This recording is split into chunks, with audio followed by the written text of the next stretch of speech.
नमस्कार, के न्यूज में आपका स्वागत है। मैं हूं गौरांगी गुप्ता। आप देख रहे हैं खबर उत्तराखंड। बात करेंगे आज के खबरों की, लेकिन उससे पहले एक नजर हेडलाइंस पर। उत्तराखंड के कर्मचारियों और पेंशन के लिए खुशखबरी, राज्य में ईपीएफओ की सुविधा में विस्तार को मिल सकती है हरी झंडी। पीएम आवास योजना में लापरवाही बर्दाश्त नहीं, सीएम धामी ने 30 सितंबर तक सभी प्रोजेक्ट को पूरा करने का अल्टीमेटम। नैनीताल में मिला कोरोना पॉजिटिव मरीज, उत्तराखंड का पहला केस, अस्पताल प्रशासन सतर्क। उत्तराखंड के प्रशासनिक फेरबदल, वन विभाग में बड़े पैमाने पर तब्दीली, 19 आईएफएस अधिकारियों को मिली नई जिम्मेदारियां। आज चमोली के सभी स्कूल बंद रहेंगे, भारी बारिश और बिजली गिरने का अलर्ट, छात्रों की सुरक्षा के चलते किया निर्णय। उत्तराखंड में आज बिगड़ रहेगा मौसम, देहरादून और बागेश्वर में बहुत भारी बारिश का ऑरेंज अलर्ट। आप देख रहे हैं के न्यूज, खबरों का सारथी। अब जानते हैं क्या है खबरें विस्तार से।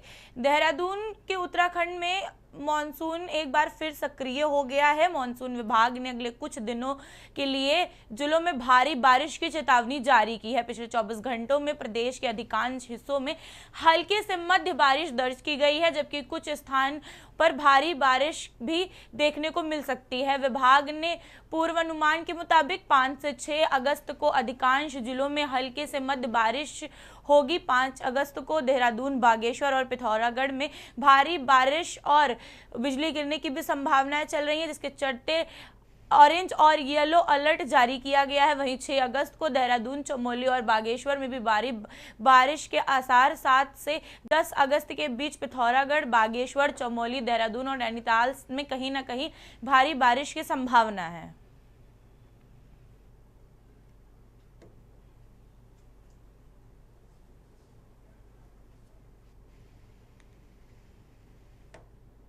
उत्तराखंड के बागेश्वर में सोशल मीडिया पर एक महिला की छवि धूमिल करने के भ्रामक वीडियो और अमर्यादित टिप्पणी पोस्टर कर बदनाम करने के आरोप में पुलिस ने जगदीश स्वामी उर्फ जग्गा को गिरफ्तार किया है। आरोपी की लोकेशन ट्रेस कर रुगड़ा बैच क्षेत्र से पकड़ा गया है। मेडिकल परीक्षण के बाद उसे जिला न्यायालय में पेश किया जाएगा, जहां उसे अल्मोड़ा जेल भेज दिया जाएगा। पुलिस के अनुसार मामला 2024 में सोशल मीडिया पर वायरल हुए एक फोटो और वीडियो से जुड़ा हुआ है।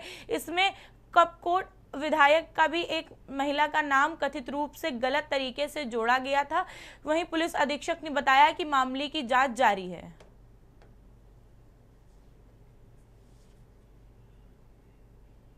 जुलाई 2026 को एक जगदीश गोस्वामी, जग्गा गोस्वामी है, उसने सोशल मीडिया पे एक वीडियो वायरल किया, जिसमें एक महिला की छवि को धूमिल करते हुए उनको अपमानित और बदनाम करने की नीयत से वो वीडियो वायरल किया था।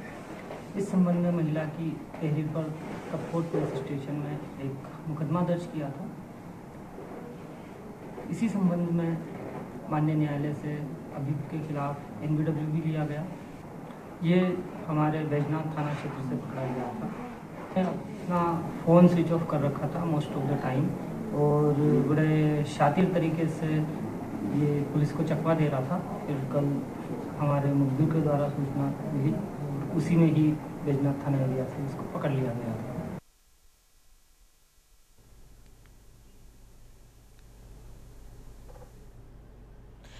अगली खबर गदरपुर से है। उत्तराखंड में गदरपुर विधानसभा क्षेत्र में विकास कार्यों को लेकर विधायक अरविंद पांडे ने प्रेस वार्ता कर विभिन्न परियोजनाओं की जानकारी दी। उन्होंने कहा कि मुख्यमंत्री पुष्कर सिंह धामी के नेतृत्व में विधानसभा क्षेत्र के लिए करोड़ों रुपए की विकास योजनाओं को स्वीकृति मिली है। विधायक के अनुसार करीब 40 किलोमीटर सड़कों के निर्माण और सौंदर्यीकरण की मंजूरी दी गई है। इसके साथ ही दिनेशपुर प्राथमिक स्वास्थ्य केंद्र में उच्चकरण तथा बॉक्स जनजातियों के बच्चों के लिए संचालित आश्रम पद्धति विद्यालयों के अन्य को भी स्वीकृति मिल चुकी है। उन्होंने कहा कि सड़क, स्वास्थ्य और शिक्षा सहित सभी क्षेत्रों में तेजी से विकास कार्य किए जा रहे हैं, जिससे क्षेत्र की जनता को सीधा लाभ मिलेगा।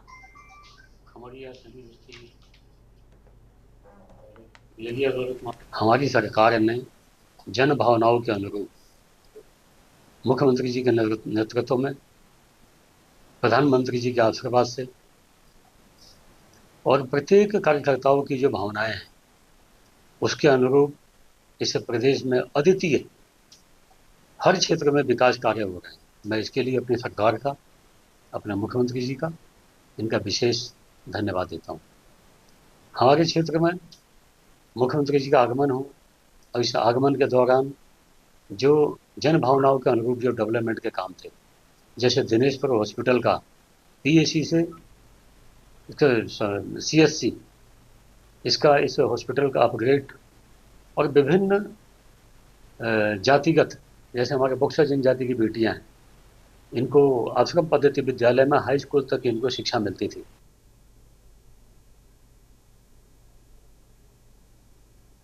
खटीमा विधायक भुवन कापड़ी के नेतृत्व में कांग्रेस कार्यकर्ताओं के एक प्रतिनिधि मंडल ने बुधवार को एसडीएम खटीमा से शिष्टाचार भेंट कर उन्हें लिखित ज्ञापन सौंपा। ज्ञापन के माध्यम से खटीमा में चल रही विशेष गहन पुनरीक्षण प्रक्रिया में प्रथम चरण में सामने आई कथित त्रुटियों तथा द्वितीय चरण में दावों एवं आपत्ति की सुनवाई के लिए अपनाई जा रही प्रक्रिया पर कांग्रेस की ओर से आपत्ति दर्ज कराई गई है। प्रतिनिधि मंडल ने आरोप लगाया है कि दावे एवं आपत्ति में निस्तारण की वर्तमान व्यवस्था अव्यवहारिक, अपारदर्शी और पक्षपातपूर्ण प्रतीत हो रही है, जिससे पात्र मतदाताओं को आवश्यक परेशानियों का सामना करना पड़ रहा है।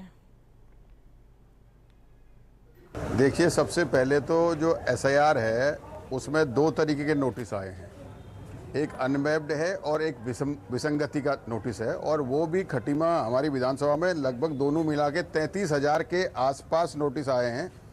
और हम अनमैप्ड वाला देखेंगे तो सबसे ज़्यादा जो अनमैप्ड वोट है वो हमारे एससी बाहुल्य क्षेत्रों का है, जिसमें दिया है, गिधौर है, मोहम्मदपुर भुड़िया है, बकुलिया है, खिलड़िया है, सिसैया है, पचौरिया है। इन सब गाँवों में जहाँ हमारे अनुसूचित जाति के ज़्यादा भाई बहन हैं, वहाँ मैं देख रहा हूँ कि अनमैप्ड और मैप्ड नोटिस सबसे ज़्यादा है। बकुलिया ग्राम सभा में 1000 से ज़्यादा नोटिस हैं और दिया में 600, मोहम्मद भुड़िया में 600 से ज़्यादा। तो इन क्षेत्रों में जैसे ऐसे लग रहा है कि क्या कारण रहा कि जो ज़्यादा दिक्कत है। और उसके बाद आज साफ साफ पता चल रहा है कि फॉर्म 7 भरे जा रहे हैं।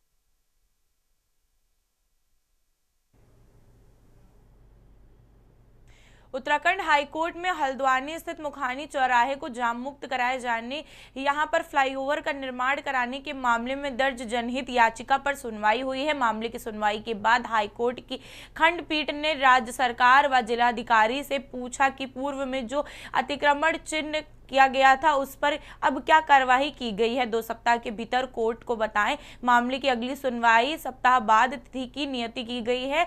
आज हुई सुनवाई पर राज्य सरकार की तरफ से कहा गया है कि हल्द्वानी के कई चौराहों से अतिक्रमण हटा दिया जाए। सड़कों में चौड़ाकरण और चल रहा है। मुखानी चौराहे में अतिक्रमण हटाने के लिए 71 लोगों को नोटिस दिया गया है।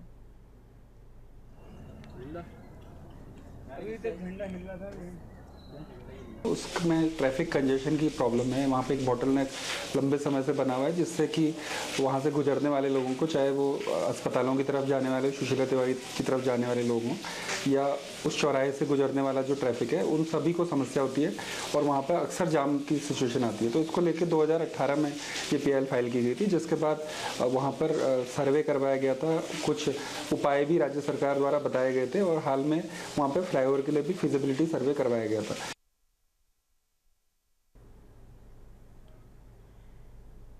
उत्तराखंड के खटीमा के अमाऊ क्षेत्र में स्थित कब्रिस्तान में वक्फ बोर्ड की अनुमति की आड़ में कथित रूप से 36 दुकानों का निर्माण का मामला सामने आया है। जानकारी मिलने पर प्रशासन ने जांच की, जिसमें प्रारंभिक स्तर पर अनियमितताएं मिलने के बाद तहसीलदार वीरेंद्र सहजवाड़ा ने निर्माण कार्य पर तत्काल रोक लगा दी है। प्रशासन ये जांच कर रहा है कि निर्माण कार्य अधीन मानकों और नियमों के अनुरूप था या नहीं तथा इसके लिए आवश्यक अनुमतियां ली गई थी या नहीं। वहीं अमाऊ स्थित मजार परिसर में दुकानों के निर्माण पर मामले पर भी जांच के दायरे में है। प्रशासन कह रहा है कि जांच पूरी होने तक किसी भी विवादित निर्माण को अनुमति नहीं दी जाएगी और अनियमितता मिलने पर नियमानुसार कार्यवाही की जाएगी। सीमा में ये कब्रिस्तान की भूमि में पुरानी दुकानें बनी हुई हैं और अमाओं में जो मजार भूमि है उस पर कुछ निर्माण कार्य हो रहा था, जिसमें कि उपजिलाधिकारी महोदय द्वारा निर्देशित किया गया है कि उक्त के संबंध में जांच कर लें। तो मौके पर कल गए तो मौके पर देखा कि अमाओं की जो मजार है उसकी भूमि पर दुकानों का निर्माण किया जा रहा है। पूछने पर उनके द्वारा बताया गया कि हमें कोई अनुमति मिली है वह कोर्ट से, मगर उनके द्वारा कोई भी ऐसे कागजात नहीं दिखाए गए जिसमें कि ये पता चले कि अनुमति मिली है। नैनीताल स्थित उत्तराखंड हाईकोर्ट ने पिथौरागढ़ जिले में मेडिकल वेस्ट से खुलने में नदी नाले और कूड़ेदानों में निस्तारण के मामले की गंभीर मानते हुए राज्य सरकार में common medical waste treatment plant के लिए भूमि चिन्ह कर जानकारी देते हुए कहा है कि कोर्ट ने उत्तराखंड प्रदूषण नियंत्रण बोर्ड को जिले में सभी सरकारी और निजी अस्पतालों तथा संबंधित संस्थाओं की जाँच कर 4 सप्ताह के भीतर रिपोर्ट पेश करने के निर्देश दिए हैं। साथ ही अस्पताल कर्मचारियों को मेडिकल वेस्ट प्रबंधन का परीक्षण देने के आदेश दिए गए हैं। यह जनहित याचिका पिथौरागढ़ निवासी डॉक्टर राजेंद्र पांडे ने दायर की है।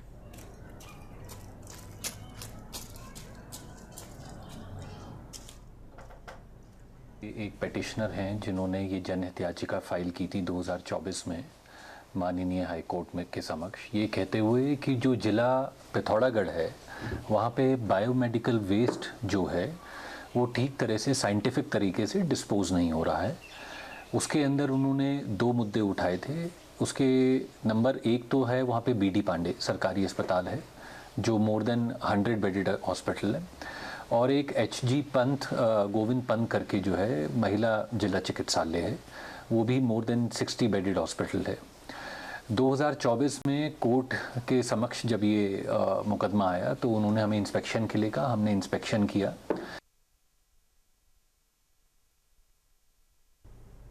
रुद्रपुर के काशीपुर के एक हाईवे किलोमीटर चौड़ीकरण को लेकर प्रशासन ने बुधवार से कार्रवाई शुरू कर दी है। लोक निर्माण विभाग, प्रशासन, पुलिस और संयुक्त टीमों ने डीडी चौक पे गावा चौक तक पहुंचकर दुकानों के आगे संकेतिक मार्केटिंग और बुलडोजर से अतिक्रमण हटाया। करीब 13.72 करोड़ रुपए की लागत से होने वाले इस प्रोजेक्ट में लगभग 56 दुकानें प्रभावित होंगी। प्रशासन के अनुसार दुकान को हटाने के बाद जल संस्थान पेयजल लाइन सेफ्टी कराएंगे, जबकि ऊर्जा निगम बिजली के पोल और ट्रांसफार्मर हटाने का काम करेंगे। लंबे समय से यह कार्य इसी वजह से अटका हुआ था।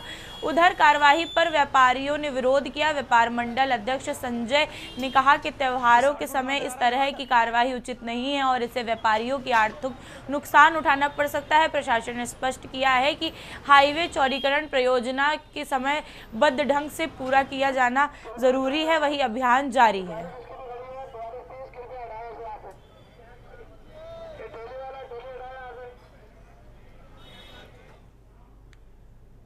इसी के साथ हम एक ब्रेक लेंगे, आप जुड़े रहिए हमारे साथ।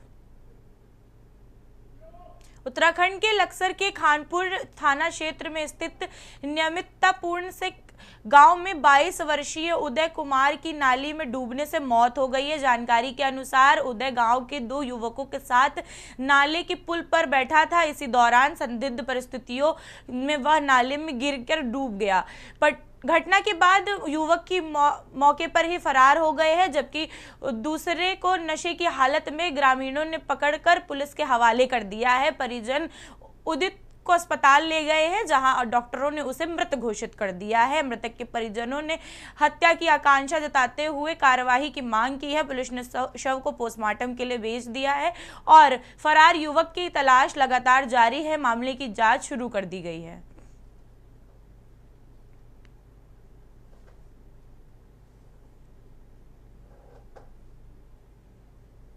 यहाँ बुला रखा था जी, और यहाँ पहले दारू पिया उसे, फिर दारू में कुछ मिलाया गया दिया गया उसे, फिर यहाँ इसमें पानी में थंक गया वो। मैंने बहुत पूछा है यहाँ का, मुझे सिर्फ ने बताया कि नूक गया वो, मतलब गांव में जा लिया। मैंने मेरे भी उनका 2-2 4 मारे, उन्होंने जब भी कुछ नहीं बताया, सांझ तक भी कुछ नहीं बताया, जब भी नहीं कहोगे एक गाँव में जा लिया नहीं, कल की घटना है ये। कल लगभग 5 बजे के आसपास पुलिस को सूचना आई थी कि इस तरह से एक व्यक्ति जो है वहाँ नाले में, बरसाती नाले में गिरा पड़ा हुआ है। तो जिस पर पुलिस वहाँ पहुंची थी, तो तब तक गांव वाले जो है उस व्यक्ति को वहां से निकाल के ले गए थे, निजी अस्पताल में ले गए थे। ज्ञात हुआ है कि 3 लोग, ये ग्राम नियामतपुर पड़ता है थाना खानपुर में, तो वहाँ 3 लोग आपस में खाने पीने के बहाने जंगल की तरफ गए थे। वहाँ उन्होंने अपनी कुछ पार्टी वार्टी की, कुछ अल्कोहलिक पदार्थों का सेवन करने के उपरांत वहाँ उनके साथ क्या घटना घटी ये पता नहीं है। लेकिन बाद में ज्ञात हुआ कि जब गांव वालों को पता चला कि एक व्यक्ति उनमें से नहीं मिल रहा है, तो उनकी ढूंढ खोज की गई। तो उसके बाद जो है ग्रामीणों ने उसको पानी से, कथित रूप से पानी से निकाल करके एडमिट करवाया था, जहाँ डॉक्टरों ने उसे मृत घोषित कर दिया।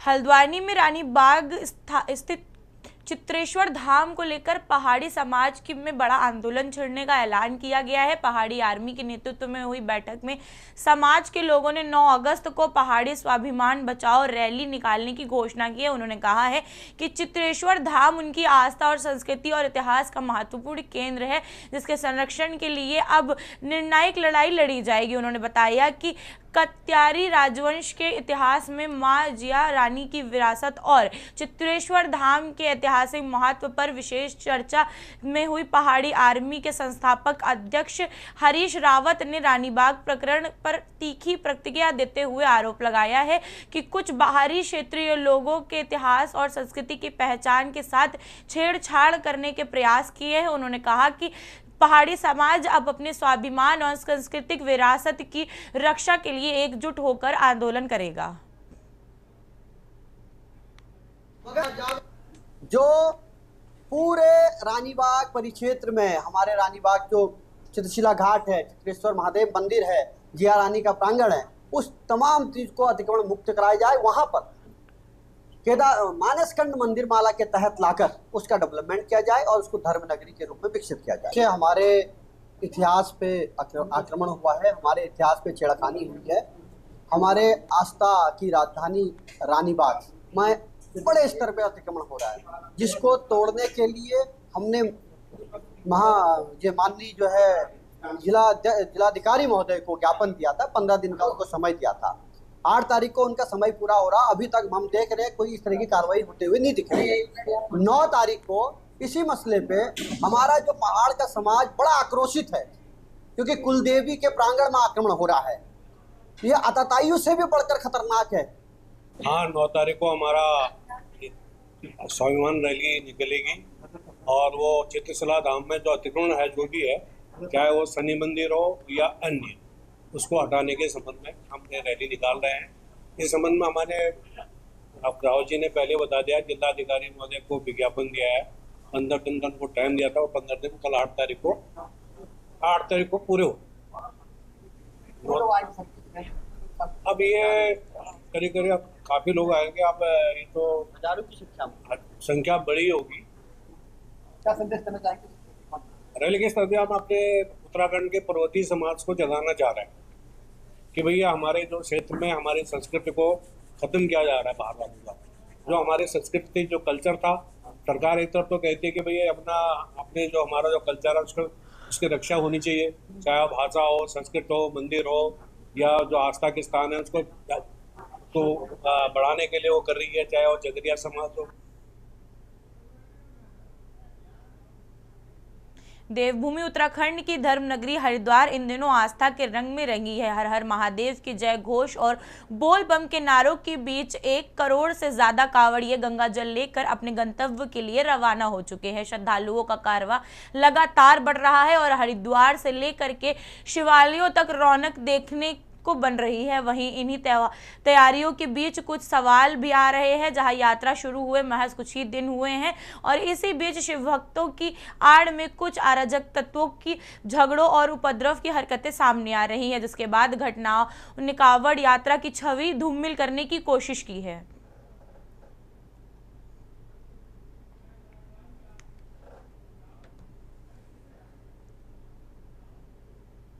उत्तराखंड की खबरों में बस इतना ही। आप बने रहिए हमारे साथ, देखते रहिए के न्यूज़ इंडिया। नमस्कार।